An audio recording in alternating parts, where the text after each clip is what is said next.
Introduction to experimental method. Experimental method it is shown by the phrase experimental method is based on a kind of experiment, right? So at least one experiment is involved in an experimental study. And since it is experimental study, it is supposed to be the most scientific study because the experiment which is carried out by a researcher is a controlled activity, and it is planned like the scientific experiments are planned, right? Like the scientists, they do experiments in labs, right? So the social scientists who are interested in experimental studies, they actually create an artificial lab and then they carry out their experiments, right? So experimental study is basically a study which is based on deriving verified functional relationship among phenomena, right?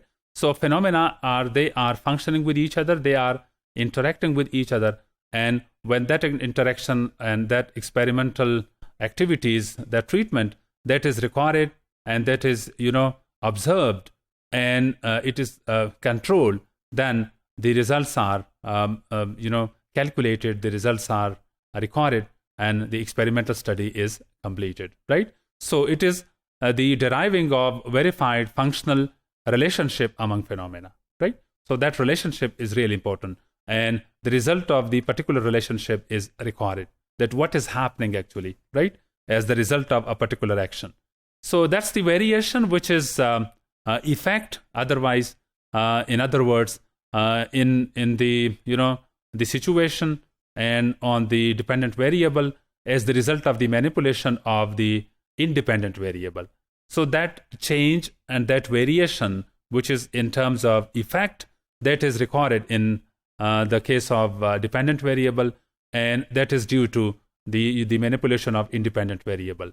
Let me give you an example. When you are teaching English to a matriculate class, right, and you are teaching through a traditional methodology, then the traditional methodology is basically the independent variable, right, and the performance of the student, that is the dependent variable, right? When you change your traditional language teaching methodology to a particular teaching methodology, for example, from conventional grammar translation method to a particular modern teaching methodology like TBLT, task-based language teaching, when you bring this change, what you are actually doing is that you are manipulating the independent variable. So that independent variable is manipulated, and then the performance of the student is gauged and assessed, that whether there was any influence, any effect of the change of independent variable on the dependent variable. So that is actually the connection, and the treatment, the change in the teaching methodology, and the controlling of the whole situation, that is the experiment. Okay, so that is a kind of experimental study.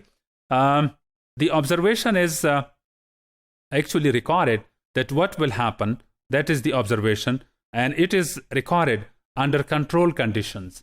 Since it's an experiment, so the conditions are included. They are controlled. The situation is controlled by the researchers. Okay, so that is the control conditions which are given, and then in the control condition, the experiment is not only carried out, but it is completely recorded because it's an experimental study. So there is formal treatment, and that formal treatment is the experiment. So the formal treatment is really important for any experimental study. And then the formal treatment is basically the scientific treatment, which is given to the participants, and those participants are then at the end they are assessed and they are evaluated. The change is actually evaluated. That is there any change in the participants after the experiments, right? In most of the social sciences studies, right? So that is the one example of the experimental study. There are possibilities.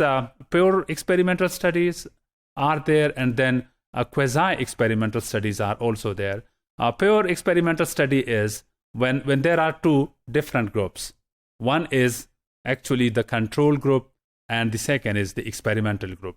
The control group is controlled, and it is kept away from the treatment of the experimental group, because the experimental group is actually the group to which the experiment is done, to which the treatment is given, right?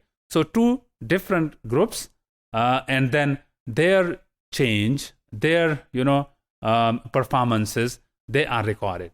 So that is actually the pure experimental study when there are two groups. It could be more than two groups, but the division is that the experimental respondents are, the experimental participants are kept separate, right? But in the case you are doing your research where one single group is there, right?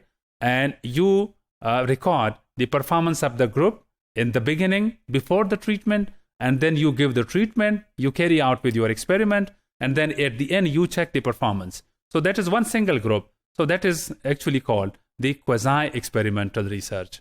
And that's the difference between pure experimental and quasi-experimental studies.